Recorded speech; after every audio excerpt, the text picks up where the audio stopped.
Well, hi everybody. This is Thursday again. This is Steve, D9 Games. I just threw this together for fun. It's just got our 7 heroes in the middle. You can see a little dragon lurking in the background. Some undeads crawling out of the jungle, and of course, ambushing from the other side, some sea creatures. Several other little things going on out there. I wanted to throw this video out. It's been on my mind since the last one to just do a quick getting started type video. So I've got some notes here on the side. I basically get a group together. If it's just your buddies, your friends, or maybe you're running for, I've run for the baseball team, 4 or 5 or 6 of them. I've had birthday parties that my kids have had where I've run a game.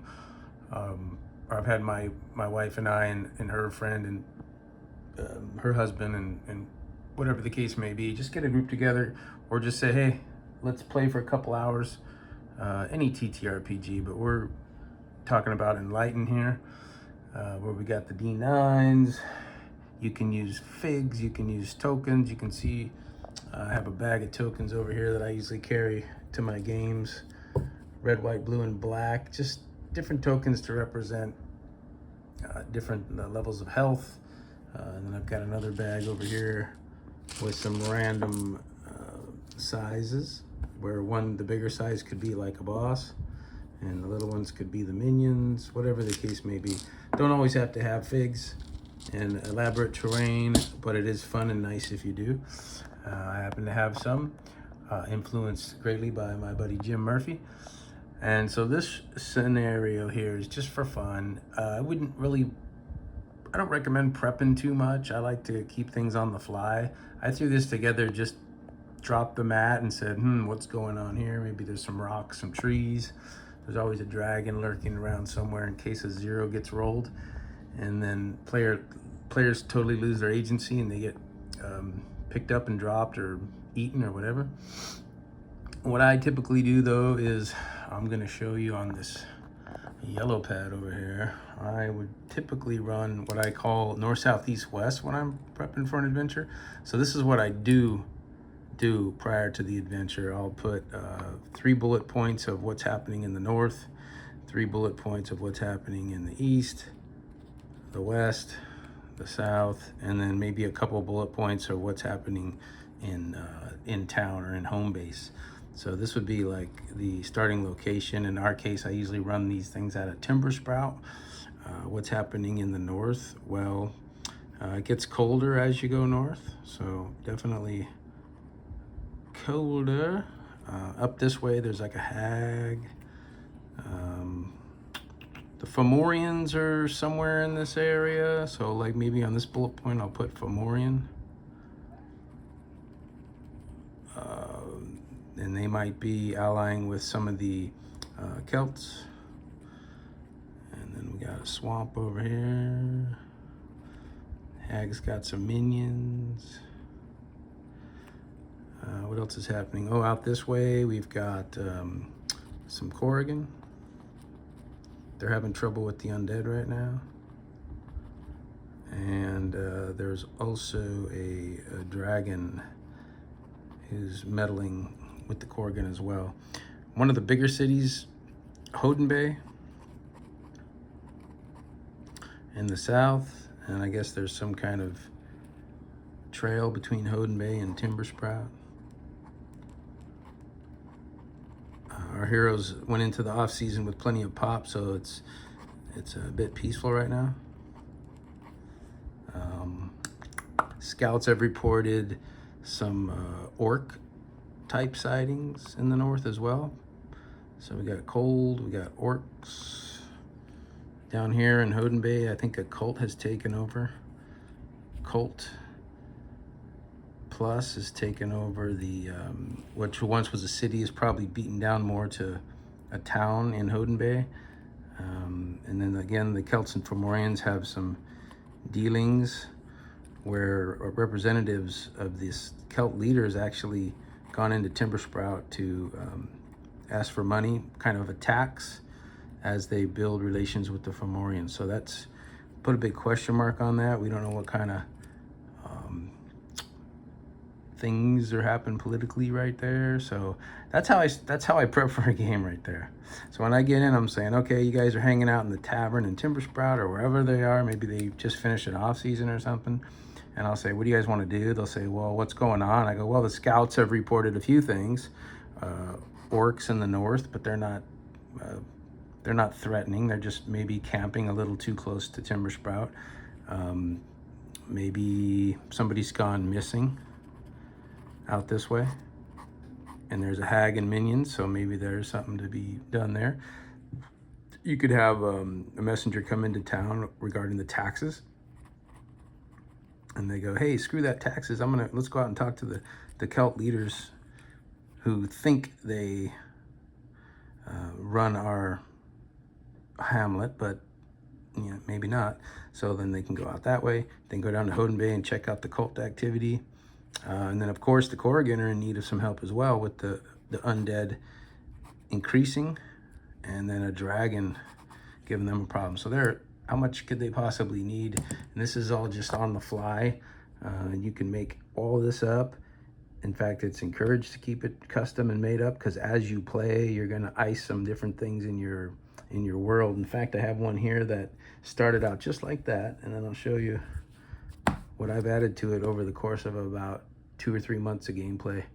So that's like all the things that are going on in our game, but that's how you start it out. Simple little yellow pad. Now, when you get to obviously role play, you just chat it around the table, simple turn order.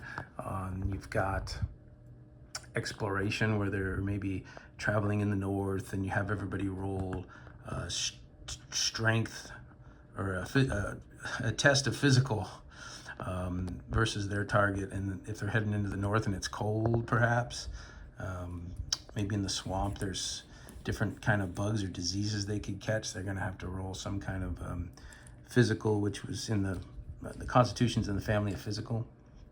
But when you get to a combat situation, then we go to this pad, and I simply run it like this. I put the names of all of our players. So we got Sam, we got Noah, and this would be in the order they're sitting at the table. To my left might be Sam the fighter, and then Noah the priest, and etc. We put all their names at the top. Keep a couple bars on the side for maybe points of progression they earn as they go, maybe some little side notes I need. And then when it comes to a situation like this, I might say, okay, you've got 7 undead, all about the same ability types. We've got a dragon, and we've got 2 swamp leaders and 5 of the swamp leader's minions. So let's jump down and I'll show you how I do that. So we got D for dragon. We're gonna say he's insane, so probably like level 8, giving him 64 hits and 16 on the max damage. I like to run like 16, 14, 12, 16 being a bite, 14 being a claw, and 12 being like a tail sweep. And then we've got the undead, so we're gonna run them undead. We said there were 7, so 4, 5, 6, 7. They're all going to be like level 2. So they're running 4 hits each.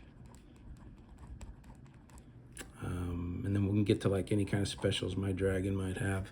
And with the undead, they're pretty simple. Kind of a nuisance creature, but they are level 2. So they're putting out 4 damage, and they have 4 hits. So we got our swamp leaders. So swamp leader 1 and swamp leader 2. I'm gonna say they're level 4. We're just pulling this all up out of our hat here. So it'll be 8, doing 8 points of damage with their weapon, and maybe half if they lose their weapon and they're just using their claws or something. 16 hits they'll take. And let's see, dragon, we've got to put a little armor marker here.